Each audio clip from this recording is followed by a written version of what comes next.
Friends, welcome to my YouTube channel. Friends, ಇವತ್ತು back design ಮಾಡಿಸ್ಕೊಂಡು ಬಂದಾಗ ಯಾವ ರೀತಿ ಕಟಿಂಗ್ ಮಾಡೋದು ಅಂತ ತೋರಿಸ್ತೀನಿ. ಫಸ್ಟಿಗೆ ನಾನು ಸ್ಲೀವ್ ಆಲ್ರೆಡಿ ಲೈನಿಂಗ್ ಎಲ್ಲ ಅಟ್ಯಾಚ್ ಮಾಡಿ ಸ್ಲೀವ್ ಮತ್ತು ಫ್ರಂಟು ಬ್ಯಾಕನ್ನು ರೆಡಿ ಮಾಡಿ ಇಟ್ಕೊಂಡಿದ್ದೀನಿ. ಈ ಥರ ನೋಡಿ, ಈ ಥರ ರೆಡಿ ಮಾಡಿ ಎಲ್ಲ ಫಿನಿಶಿಂಗ್ ಮಾಡಿ ಪಟ್ಟಿ ಮತ್ತು ಕಾಜಾಪಟ್ಟಿ ಎಲ್ಲ ರೆಡಿ ಮಾಡಿ ಇಟ್ಕೊಂಡಿದ್ದೀನಿ. ಈಗ ನಾನು ಬ್ಯಾಕ್ ಪಾರ್ಟ್ನ ರೆಡಿ ಮಾಡಬೇಕು. ವರ್ಕ್ ಕೊಟ್ಟಾಗ ಬ್ಯಾಕ್ ಬೋಟ್ ನೆಕ್ ಅಥವಾ ಪಾಟ್ ನೆಕ್ ವರ್ಕ್ ಕೊಟ್ಟಾಗ ಯಾವ ರೀತಿ ಟರ್ನ್ ಮಾಡ್ಕೊಳ್ಳೋದು ಅನ್ನೋದನ್ನು ನಾನು ತೋರಿಸ್ತೀನಿ.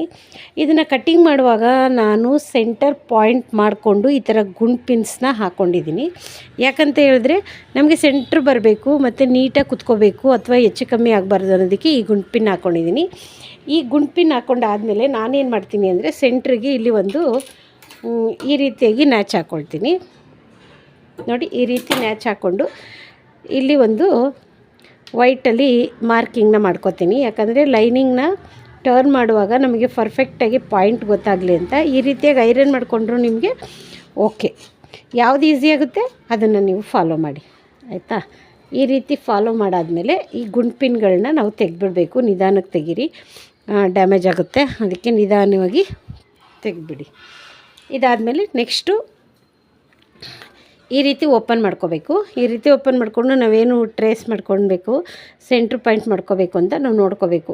ಯಾಕಂದರೆ ಇಲ್ಲಿ ಕೆಲವೊಂದು ಸರಿ ಏನಾಗುತ್ತೆ, ನಮಗೆ ಕಸ್ಟಮರ್ಸ್ಗಳೇ ಈ ಥರ ಡಿಸೈನ್ಸ್ ಮಾಡಿಸ್ಕೊಬಂದು ಕೊಡ್ತಾರೆ. ಕೆಲವು ಸರಿ ಏನು ಮಾಡ್ತೀವಿ, ನಾವು ನಮ್ಮದು ಯಾವ ರೀತಿ ಕಟ್ಟಿಂಗ್ ಇರುತ್ತೆ ಆ ಕಟ್ಟಿಂಗಿಗೆ ಮಾರ್ಕ್ ಮಾಡಿಕೊಂಡು ನಾವು ಈ ಡಿಸೈನ್ನ ಮಾಡಿಸ್ಕೊಂಡಿರ್ತೀವಿ, ಆಯಿತಾ. ಇಲ್ಲಿ ಇದು ಡೋರಿಗೆ ಅವರೇ ಇದನ್ನು ಡಿಸೈನ್ ಮಾಡಿಕೊಟ್ಟಿದ್ದಾರೆ. ಇದು ಕಂಪ್ಯೂಟರ್ ಎಂಬ್ರಾಯ್ಡ್ರಿ ಆಗಿರೋದ್ರಿಂದ ಡಿಸೈನ್ ಮಾಡ್ಕೊಂಡು ಬಂದಿದ್ದಾರೆ. ಸೊ ಈಗ ನಾವು ಯಾವ ರೀತಿಯ ಕಟಿಂಗ್ ಮಾಡಿದ್ದೀನಿ ಅಂತ ನಾನು ನಿಮಗೆ ತೋರಿಸ್ತೀನಿ. ಡಿಸೈನ್ನ ಈ ರೀತಿ ಮಾಡ್ಕೊಂಡು ಬಂದು ಕೊಟ್ಟಿದ್ದಾರೆ. ಇದನ್ನು ನಾನು ಶೋಲ್ಡ್ರ್ ಮೆಜರ್ಮೆಂಟ್ ತೊಗೊಂಡಿಲ್ಲ. ಯಾಕಂತ ಹೇಳಿದ್ರೆ ಇಲ್ಲಿ ಏನು ಮೆಜರ್ಮೆಂಟ್ ಇರುತ್ತೆ ಇದನ್ನೇ ತೊಗೊಂಡು ಇದಕ್ಕೆ ಮ್ಯಾಚ್ ಆಗೋ ಥರ ಇಲ್ಲಿ ನಮಗೆ ಚೆಸ್ಟ್ ಮೆಜರ್ಮೆಂಟ್ನ ನೋಡಿಕೊಂಡು ನಾವು ಕಟಿಂಗ್ನ ಮಾಡ್ಕೋಬೇಕು. ಇದು ನನಗೆ ಡೀಪ್ ನೆಕ್ ಬ್ಲೌಸ್ನ ಕೊಟ್ಟಿದ್ದಾರೆ. ಎಲ್ಬೋ ಸ್ಲೀವು ನೋಡಿ, ಈ ರೀತಿಯಾದಂಥ ಡೀಪ್ ನೆಕ್ ಬ್ಲೌಸ್ನ ಕೊಟ್ಟಿದ್ದಾರೆ. ನಾವೀಗ ಇದ್ರ ಪ್ರಕಾರ ಕಟ್ಟಿಂಗ್ ಮಾಡ್ಕೋಬೇಕು. ಎಷ್ಟು ತೊಗೊಂಡಿದ್ದೀನಿ, ಹೇಗೆ ಇದನ್ನು ಟರ್ನ್ ಮಾಡ್ಕೊಳ್ತೀನಿ ಅಂತ ಈ ವಿಡಿಯೋದಲ್ಲಿ ತೋರಿಸ್ತಾ ಹೋಗ್ತೀನಿ. ಫ್ರೆಂಡ್ಸ್, ನೋಡ್ಕೊಳ್ಳಿ ಈಸಿಯಾಗಿ. ಫಸ್ಟಿಗೆ ನಾನು ಯಾವ್ಯಾವ ಮೆಜರ್ಮೆಂಟಲ್ಲಿ ತೊಗೊಂಡಿದ್ದೀನಿ ಅಂತ ತೋರಿಸ್ಬಿಡ್ತೀನಿ. ನೋಡಿ, ನೆಕ್ಕು ಫುಲ್ ಪಾಯಿಂಟ್ ಬಂದು 7 1 ಗೀಟನ್ನು ತೊಗೊಂಡಿದ್ದೀನಿ. 7 1 ಗೀಟನ್ನು ತೊಗೊಂಡಿದ್ದೀನಿ. ಇವರು ಶೋಲ್ಡ್ರ್ ಮೆಜರ್ಮೆಂಟ್ ಬಂದು 15 ಇದೆ, ಬಟ್ ಇಲ್ಲಿ ಕಟ್ಟದು ಓಪನ್ ಇರೋದ್ರಿಂದ ನಾನು 7ಕ್ಕೆ ತೊಗೊಂಡಿದ್ದೀನಿ. -1 ಮೈನಸ್ ಮಾಡ್ಕೊಂಡಿದ್ದೀನಿ, ಆಯಿತಾ. ಮತ್ತು ಇಲ್ಲಿ ಏನು ಮಾಡಬೇಕಂತ ಇನ್ನೂ ಒಂದು ಏನಂದರೆ, ಇದು ಶೋಲ್ಡ್ರ್ ಪಟ್ಟಿ ಜಾಸ್ತಿ ಇದ್ರೂ ಚೆನ್ನಾಗಿ ಕಾಣಲ್ಲ, ಕಡಿಮೆ ಇದ್ರೂ ಚೆನ್ನಾಗಿ ಕಾಣಲ್ಲ. ಇಲ್ಲಿಗೆ ನಾನು 3 ಕಾಲಿಗೆ ಮಾರ್ಕ್ ಮಾಡ್ಕೊಂಡಿದ್ದೀನಿ. ಯಾಕಂತ ಅದನ್ನು ತೋರಿಸ್ತೀನಿ. 3 ಕಾಲಿಗೆ ಏನಕ್ಕೆ ಮಾರ್ಕ್ ಮಾಡ್ಕೊಂಡಿದ್ದೀನಿ ಅಂದರೆ, ಇಲ್ಲಿ ನಮಗೆ ಏನು ಮೆಜರ್ಮೆಂಟ್ ಸಿಗುತ್ತೆ ವರ್ಕ್ ಮಾಡಿದಾಗ ಏನು ಮೆಜರ್ಮೆಂಟ್ ಸಿಗುತ್ತೆ ಈ ಪೋರ್ಷನ್ನ ನಾನು ಅರ್ಧ ಡಿವೈಡ್ ಮಾಡಿಕೊಂಡು ಇಲ್ಲಿ ಕೊಟ್ಟಿದ್ದೀನಿ. ಇದನ್ನು ಎಕ್ಸ್ಟ್ರಾನು ಮಾಡ್ಕೊಳಕ್ಕಾಗಲ್ಲ, ಬೇಕಂದರೆ ಕಮ್ಮಿ ಮಾಡ್ಕೋಬೋದು. ಬಟ್ ಈ ಸೈಜವ್ರಿಗೆ ನನಗೆ ಈ ಬ್ರಾಡ್ ಬೇಕಾಗಿದೆ, ಹಾಗಾಗಿ ಇದನ್ನೇ ಫಾಲೋ ಮಾಡ್ತಾಯಿದ್ದೀನಿ. ಬೇಕಂದರೆ ಇದು ಇನ್ನೂ 1/4 ಇಂಚ್ ಎಕ್ಸ್ಟ್ರಾ ಇದ್ದರೂ ಕೂಡ ನಮಗೆ ಏನು ಪ್ರಾಬ್ಲಮ್ ಇಲ್ಲ, ಆಯಿತಾ. ಇಲ್ಲಿಂದ ಅದು ಏನು ಡೌನಿಂಗ್ ಇದೆ ಅದಕ್ಕೆ ನಾನು 3ಕ್ಕೆ ಈ ಡೌನ್ನ ಇಳಿಸ್ಕೊಂಡಿದ್ದೀನಿ. ಇವ್ರದ್ದು ನೆಕ್ ಡೀಪ್ ಬಂದುಬಿಟ್ಟು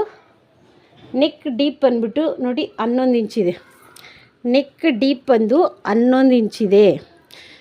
ಆವಾಗ ನಾವು ಇಲ್ಲಿ ಕೂಡ ನೋಡ್ಕೋಬೇಕಾಗುತ್ತೆ, ಶೋಲ್ಡ್ರು ಟೈಟ್ ಆಗುತ್ತೆ. ಚೆಸ್ಟ್ ಮೆಜರ್ಮೆಂಟ್ ಬಂದು 9 ಮುಕ್ಕಾಲು ಇದೆ. ಇದು ಚೆಸ್ಟ್ ಮೆಜರ್ಮೆಂಟ್ ಬಂದು 9.25 ಇದೆ. ನಾನು 1/4 ಇಂಚ್ ಎಕ್ಸ್ಟ್ರಾ ಯಾಕೆ ಕೊಟ್ಟಿದ್ದೀನಿ ಅಂತ ಹೇಳಿದ್ರೆ, ಒಂದೊಂದು ಸರಿ ಇದು ಚಿಕ್ಕದೇನಾದರೂ ಶೇಪ್ ಆಗಿಬಿಟ್ರೆ ಅವ್ರಿಗೆ ಶೋಲ್ಡ್ರು ಟೈಟ್ ಆಗುತ್ತೆ. ಅದಕ್ಕೋಸ್ಕರ 1/4 ಇಂಚ್ ಎಕ್ಸ್ಟ್ರಾ ಕೊಟ್ಟಿದ್ದೀನಿ. ಆಮೇಲೆ ಬೇಕಂದರೆ ಸ್ಟಿಚ್ ಮಾಡುವಾಗ ನಾನು ಒಂದು ಗೀಟನ್ನು ಈ ರೀತಿ ಒಳಗಡೆ ಇಲ್ಲಿ ಸ್ಟಿಚ್ ಮಾಡೋ ಬದಲು ಇಲ್ಲಿ ಸ್ಟಿಚ್ ಮಾಡ್ಕೋಬೇಕು. ಇದನ್ನು ನಾವು ಟೈಲರ್ ಅಡ್ಜಸ್ಟ್ಮೆಂಟ್ ಅಂತ ಹೇಳ್ತೀವಿ. ಯಾಕಂದರೆ ಇದನ್ನು ನೋಡ್ಕೋಬೇಕು ನಾವು ಯಾವಾಗಲೂ. ಇಲ್ಲಿ ಒಳಗಡೆ ಯಾವಾಗಲೂ ಕಟಿಂಗ್ ಮಾಡ್ಕೋಬಾರ್ದು. ಒಂದು ಈ ಥರ ಬೋಟ್ ನೆಕ್ಕು ಆ ಥರ ಎಲ್ಲ ಬಂದಾಗ ಒಂದು ಪಾಯಿಂಟ್ ಆ ಕಡೆನೇ ಕೊಟ್ಟರೆ ಇನ್ನೂ ಬೆಟರು. ಇಲ್ಲಿ ಓಪನ್ ಇರುತ್ತಲ್ಲ, ಅದ್ರ ಮೇಲೂ ಡಿಪೆಂಡ್ ಆಗುತ್ತೆ. ಇದು ಅಕಸ್ಮಾತ್ ಕ್ಲೋಸ್ ನೆಕ್ ಇದ್ದರೆ ನಾವು ಎಷ್ಟು ಶೋಲ್ಡ್ರ್ ತೊಗೊಂಡಿರ್ತೀವಿ ಅಷ್ಟೇ ಆರ್ಮೋಲ್ ಡೌನಿಂಗು ಕೂಡ ತೊಗೋಬೇಕಾಗುತ್ತೆ. ಇಲ್ಲ ಅಂದರೆ ಅದು ಕರೆಕ್ಟಾಗಿ ಬರೋಲ್ಲ. ನೋಡಿ, ಇಲ್ಲಿ 6 ಮುಕ್ಕಾಲು 1 ಗೀಟಿಗೆ ಕುತ್ಕೊಂಡಿದೆ. ಫಸ್ಟು ನಾನು 7ಕ್ಕೆ ತೊಗೊಂಡೆ, ಆದರೆ ಅದು ಕರೆಕ್ಟಾಗಿ ಆರ್ಮೋಲ್ಸ್ ಬರಲಿಲ್ಲ. ಹಂಗಾಗಿ ನಾನೇನು ಮಾಡಿದೆ, 1 ಪಾಯಿಂಟ್ ಮೇಲೆ ತೊಗೊಂಡು ಇದನ್ನು ಕಟ್ಟಿಂಗ್ ಮಾಡ್ಕೊಂಡಿದ್ದೀನಿ. ಫುಲ್ ವೇಸ್ಟ್ ಬಂದಿದ್ದು ಲೆಂತ್ ಎಷ್ಟಿದೆ ಅಂತ ತೋರಿಸ್ತೀನಿ. ಲೆಂತ್ ಬಂದು 14.25 ಇದೆ, +1 ಇಂಚ್ ತೊಗೊಂಡಿದ್ದೀನಿ. ಫುಲ್ ವೇಸ್ಟ್ ಬಂದಿದ್ದು ಫುಲ್ ವೇಸ್ಟ್ ಬಂದು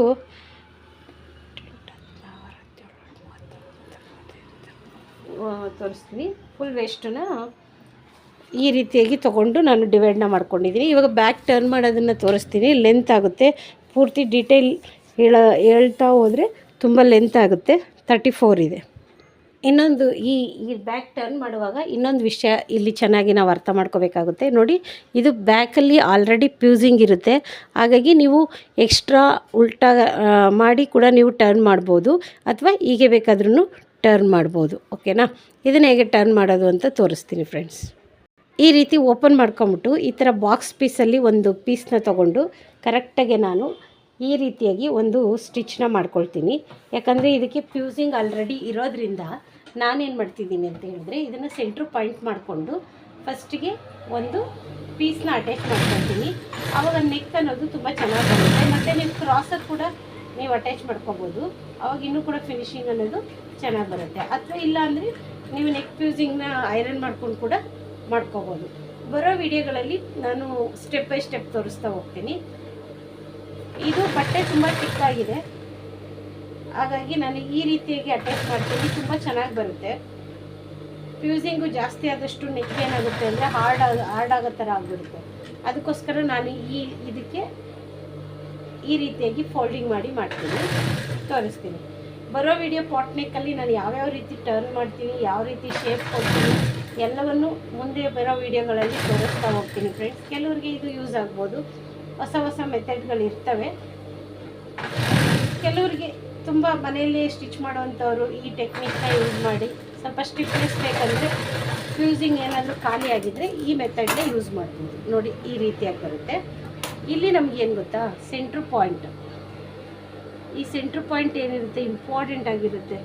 ಅದಕ್ಕೆ ನಾನೀಗ ಫಸ್ಟಿಗೆ ನಾನು ಈ ರೀತಿಯಾಗಿ ಒಂದು ಮಾರ್ಕ್ನ ಮಾಡ್ಕೊಬಿಡ್ತೀನಿ. ಇದೇ ನಮಗೆ ಸೆಂಟ್ರ್ ಪಾಯಿಂಟು. ನೋಡಿ, ಈ ರೀತಿ ಇಟ್ಕೋಬೇಕು.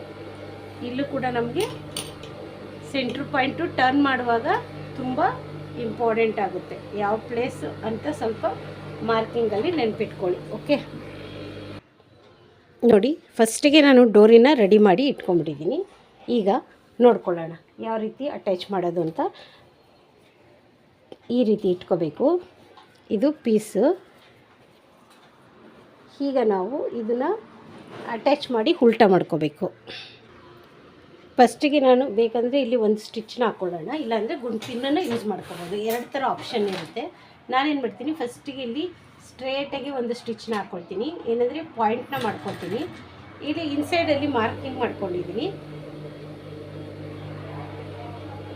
ಈ ಮಾರ್ಕಿಂಗ್ ತಕ್ಕಾಗೆ ನಾನು ಸ್ಟ್ರೇಟಾಗಿ ಒಂದು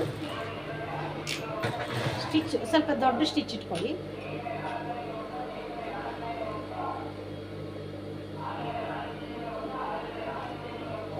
ಇಲ್ಲಿ ನೋಡ್ಕೋಬೇಕು, ನೆಕ್ ಡೀಪನ್ನು ನೋಡ್ಕೋಬೇಕು. ನೆಕ್ ಡೀಪ್ ನೋಡಿಕೊಂಡು ನಾವು ಸ್ಟಿಚಿಂಗ್ನ ಮಾಡಬೇಕು.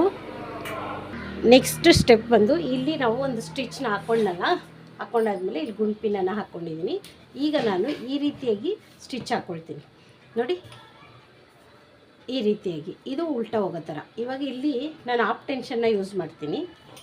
ಹಾಫ್ ಟೆನ್ಷನ್ನ ಯೂಸ್ ಮಾಡಿ ಪಕ್ಕದಲ್ಲಿ ಸ್ಟಿಚ್ ಹಾಕ್ಕೊಳ್ತೀನಿ.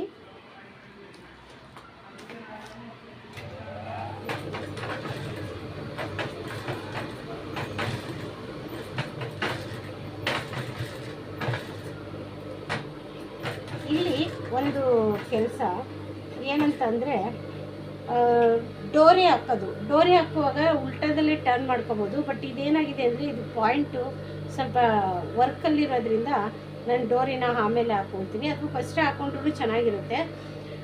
ಸ್ವಲ್ಪ ಒಂದೊಂದ್ಸರಿ ಏನಾಗುತ್ತೆ ಅಂದರೆ ಇಲ್ಲಿ ಕರೆಕ್ಟ್ ಪಾಯಿಂಟ್ ಕುತ್ಕೊಳ್ಳಲ್ಲ. ಅದಕ್ಕೋಸ್ಕರ ನಾನೇನು ಮಾಡ್ತಾಯಿದ್ದೀನಿ, ಆಮೇಲೆ ಈ ಬ್ಲೌಸಿಗೆ ಮಾತ್ರ ಪರ್ಟಿಕ್ಯುಲರಾಗಿ ಆಮೇಲೆ ಪಾಯಿಂಟ್ ಹಾಕ್ಕೋತೀನಿ. ಯಾಕಂದರೆ ಇದು ಕರೆಕ್ಟಾಗಿ ಸಿಗ್ತಾಯಿಲ್ಲ. ಸಪೋಸ್ ಒಂದ್ಸರಿ ಟ್ರೈ ಮಾಡೋಣ. ಓಕೆ ಫ್ರೆಂಡ್ಸ್, ಆ ಥರ ಏನಾದ್ರು ಟ್ರೈ ಮಾಡಬೇಕಂದ್ರೆ ಏನು ಮಾಡಬೇಕು, ಇಲ್ಲಿ ಓಪನ್ ಮಾಡ್ಕೋಬೇಕಾಗುತ್ತೆ. ಅದಕ್ಕೆ ನಾನೇನು ಮಾಡ್ತಾಯಿದ್ದೀನಿ, ಡೋರಿನ ಆಮೇಲೆ ಆ್ಯಡ್ ಮಾಡ್ಕೊಳ್ತೀನಿ. ಅಂದರೆ ಟರ್ನ್ ಆದಮೇಲೆ ಸ್ಟಿಚ್ ಮಾಡ್ಕೊಳ್ಳೋಣ. ಇವಾಗ ಈ ರೀತಿಯಾಗಿ ಸ್ಟಿಚ್ ಹಾಕೊಳ್ಳೋಣ. ಇವತ್ತು ಬ್ಯಾಕ್ ಪಾರ್ಟ್ಗಳು ತುಂಬ ವೆರೈಟಿ ಆಫ್ ಬ್ಯಾಕ್ ಪಾರ್ಟ್ಗಳನ್ನ ನಾನು ತೋರಿಸ್ತಾ ಹೋಗ್ತೀನಿ. ನಾನು ಸ್ಟಿಚ್ ಮಾಡೋ ರೀತಿ ಬೇರೆಯವರು ಬೊಟಿಕ್ ಸ್ಟೈಲಲ್ಲಿ ಐರನ್ ಮಾಡಿ ಫ್ಯೂಸಿಂಗ್ ಅಟ್ಯಾಚ್ ಮಾಡಿ ಆ ಥರನೂ ಮಾಡ್ತಾರೆ, ನಾನು ಕೂಡ ಮಾಡ್ತೀನಿ. ಅದರಿಂದ ವೆರೈಟಿಯಾಗಿ ಸ್ವಲ್ಪ ಸ್ಟಿಚ್ ಮಾಡೋದನ್ನು ಕಲಿಯೋಣ. ಇವಾಗ ನೋಡಿ ಈ ರೀತಿಯಾಗಿ ಮಾಡಿಕೊಂಡಾದ್ಮೇಲೆ ನಾನು ಇಲ್ಲಿ ಏನು ಸ್ಟಿಚ್ ಹಾಕ್ಕೊಂಡಿದ್ದೀನಲ್ಲ ಇದನ್ನು ರಿಮೂವ್ ಮಾಡ್ಕೊತೀನಿ. ನನಗಿದು ಬೇಕಾಗುತ್ತೆ, ಇಲ್ಲಿ ನಮಗೆ ಕಟ್ಟಿಂಗ್ ಆಗುತ್ತೆ, ಹಾಗಾಗಿ ಏನೂ ಪ್ರಾಬ್ಲಮ್ ಇಲ್ಲ. ಇವಾಗ ಇದನ್ನು ಇನ್ನೂ ಒಂದು ಸ್ಟಿಚ್ ಹಾಕ್ಕೊಳ್ಳೋಣ, ಯಾಕಂದರೆ ಒಂದೊಂದ್ಸರಿ ಕರೆಕ್ಟಾಗಿ ಬಂದಿಲ್ಲ ಅಂದರೆ ಪ್ರಾಬ್ಲಮ್ ಆಗಿಬಿಡುತ್ತೆ. ಅದಕ್ಕೆ ನಾವೇನು ಮಾಡಬೇಕು, ಯಾವಾಗಲೂ ಕರೆಕ್ಟಾಗಿ ನೋಡಿಕೊಂಡು 2 ಸ್ಟಿಚ್ ಹಾಕೊಳ್ಳೋದನ್ನ ಅಭ್ಯಾಸ ಮಾಡ್ಕೊಳ್ಳಿ. ಒಂದೊಂದ್ಸರಿ ಏನಾಗುತ್ತೆ ಗೊತ್ತಾ, ಪಾಯಿಂಟ್ ಆ ಕಡೆ ಈ ಕಡೆ ಹೋಗ್ಬಿಟ್ಟಿರುತ್ತೆ. ಸೆಕೆಂಡ್ ರೌಂಡಲ್ಲಿ ಎಲ್ಲಿ ಸ್ಟಿಚ್ ಹಾಕ್ಕೊಂಡಿರ್ತೀರಲ್ಲ ಅದೇ ಇದರಲ್ಲಿ ಪಾಯಿಂಟ್ನ ಯೂಸ್ ಮಾಡಿಕೊಂಡು ಈ ರೀತಿಯಾಗಿ ಇನ್ನೂ ಒಂದು ಸ್ಟಿಚ್ಗಳನ್ನ ಹಾಕ್ಕೊಳ್ಳೋಣ. ನೋಡಿ ಈ ರೀತಿ. ಇದಾದಮೇಲೆ ಇದನ್ನು ಕಟ್ಟಿಂಗ್ ಮಾಡ್ಕೊಳ್ಳೋಣ. ನೋಡಿ ಇದನ್ನು ಮಿಷಿನ್ ಆಫ್ ಮಾಡಿಕೊಂಡು 1/4 ಇಂಚ್ ಬಿಡಬೇಕು, ಅದು ಇಂಪಾರ್ಟೆಂಟು. ಒಬ್ಬೊಬ್ರು ಏನಾಗುತ್ತೆ ಗೊತ್ತಾ, ಒಂದೊಂದು ಸತಿ ಸಡನ್ನಾಗಿ ಮರ್ತೋಗ್ಬಿಟ್ಟು ಏನು ಮಾಡ್ತಾರೆ ಗೊತ್ತಾ, ಈ ಎಡ್ಜಿಗೆ ಕಟ್ಟಿಂಗ್ ಮಾಡ್ಕೊಬಿಡ್ತಾರೆ. ನೋಡಿ ಇಲ್ಲಿ ಸೆಂಟ್ರ್ ಪಾಯಿಂಟ್ ಮಾಡಿಕೊಂಡೆ. ಈಗ ನಾನು ಒಳಗಡೆ ಈ ರೀತಿಯಾಗಿ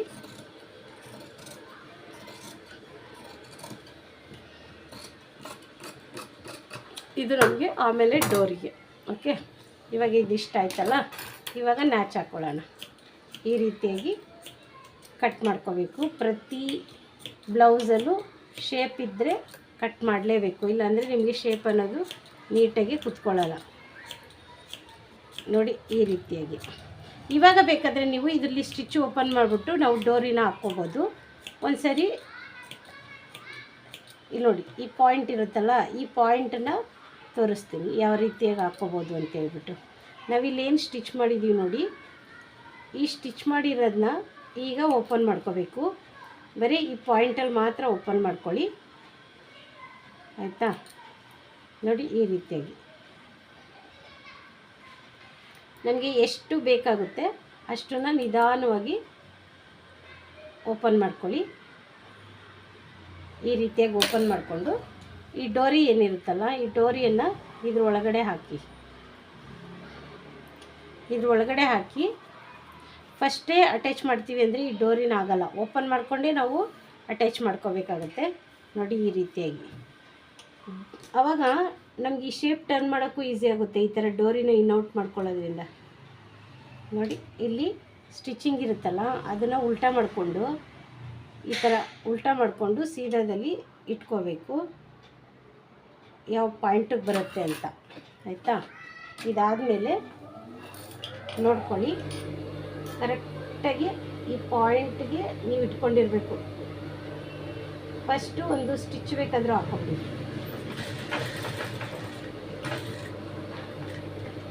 ಈ ರೀತಿಯಾಗಿ ಬಂದು ಇಲ್ಲೊಂದು ರಫ್ ಥರ ಹಾಕ್ಕೊಂಡೆ ನಾನು, ರಫ್ ಥರ ಮಾಡಿಕೊಂಡು ಇಷ್ಟನ್ನು ಓಪನ್ ಮಾಡ್ಕೊಂಡಿದ್ದೀನಿ.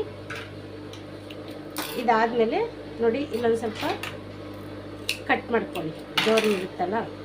ಅದಾದಮೇಲೆ ನೋಡಿ ಯಾವ ರೀತಿಯಾಗಿ ಬಂತು ಅಂತ ನೋಡಿದ್ರಲ್ಲ, ಈ ರೀತಿಯಾಗಿ. ಫಸ್ಟೇ ನಾವು ಲೈನಿಂಗಲ್ಲಿ ಅಟ್ಯಾಚ್ ಮಾಡೋಕ್ಕೆ ಹೋದಾಗ ಈ ರೀತಿಯಾಗಿ ಬರೋಲ್ಲ, ಅದಕ್ಕೆ ಈ ರೀತಿ ಕಟ್ ಮಾಡಾದಮೇಲೆ ಈ ಜಾಗದಲ್ಲಿ ಮಾತ್ರ ಓಪನ್ ಮಾಡ್ಕೋಬೇಕು. ನಮಗೆ ಎಷ್ಟು ಪಾಯಿಂಟಲ್ಲಿ ಬೇಕಾಗುತ್ತೆ ಅಷ್ಟನ್ನು ಮಾತ್ರ ಸ್ಟಿಚಿಂಗ ತೆಗೆದುಬಿಟ್ಟು ಡೋರಿನ ಈ ಥರ ಆಗಿ ಮಾಡ್ಕೊಳ್ಳೋಣ, ರೆಡಿ ಮಾಡ್ಕೊಳ್ಳೋಣ. ನೋಡಿ ಈ ರೀತಿ ಟರ್ನ್ ಮಾಡ್ಕೊಳ್ಳಿ, ಇಲ್ಲಾಂದರೆ ಐರನ್ ಮಾಡ್ಕೊಳ್ಳಿ. ಇಲ್ಲಿ ಸ್ಟಿಚಿಂಗ್ ಹಾಕೋದಾದರೆ ಸ್ಟಿಚಿಂಗ್ ಹಾಕ್ಕೊಳ್ಳಿ. ಅದಾದಮೇಲೆ ನಿಮ್ಗೆ ಇಲ್ಲಿ ಪಕ್ಕಾ ಫಿನಿಶಿಂಗ್ ಕೊಡಬೇಕು ಅಂತ ಹೇಳಿದ್ರೆ ನೀವು ಈ ರೀತಿಯಾಗಿ ಇಲ್ಲಿ ದಾರ ಇರುತ್ತೆ, ಇಲ್ಲಿ ಒಂದು ಎಕ್ಸ್ಟ್ರಾ ಒಂದು ಲೈನ್ಸ್ ಬಂದಿರುತ್ತೆ, ಆಫ್ ಟೆನ್ಷನ್ನ ಯೂಸ್ ಮಾಡಿಕೊಂಡು ನೋಡಿ ಈ ಸೈಡಲ್ಲೇ ಪಕ್ಕದಲ್ಲೇ ಬಂದಿರಬೇಕು ಪಾಯಿಂಟು. ನಿಮಗೆ ಆ ಕಡೆ ಈ ಕಡೆ ಜಾಸ್ತಿ ಎಕ್ಸ್ಟ್ರಾ ಕಾಣಿಸ್ಬಾರ್ದು, ತುಂಬ ಈಸಿ ಇರುತ್ತೆ ಇದು. ನೋಡಿ ನೀಟಾಗಿ ಐರನ್ ಮಾಡ್ಕೊಳ್ಳಿ ಅಥವಾ ಸ್ಟಿಫಾಗಿ ಈ ರೀತಿಯಾಗಿ ಫ್ಲಾಟ್ ಮಾಡ್ಕೊಳ್ಳಿ. ಒಂದೊಂದಕ್ಕೆ ಒಂದೊಂದು ರೀತಿಯಾಗಿರುತ್ತೆ, ಲೋಡ್ ಇರುತ್ತೆ, ಲೋಡ್ ಮೋತಿ ಇರುತ್ತೆ, ಚೈನ್ ಇರುತ್ತೆ, ಅದನ್ನೆಲ್ಲ ನೋಡಿಕೊಂಡು ನಾವು ಸ್ಟಿಚ್ ಮಾಡ್ಕೋಬೇಕು. ಇಲ್ಲಿ ನೋಡಿದ್ರೆ ಒಂದೇ ಒಂದು ಚಿಕ್ಕ ಲೈನ್ ಬಂದಿದೆ ನೋಡಿ, ಈ ರೀತಿಯಾಗಿದೆ. ಈ ರೀತಿ ಫೈನಲ್ ಆಗಿ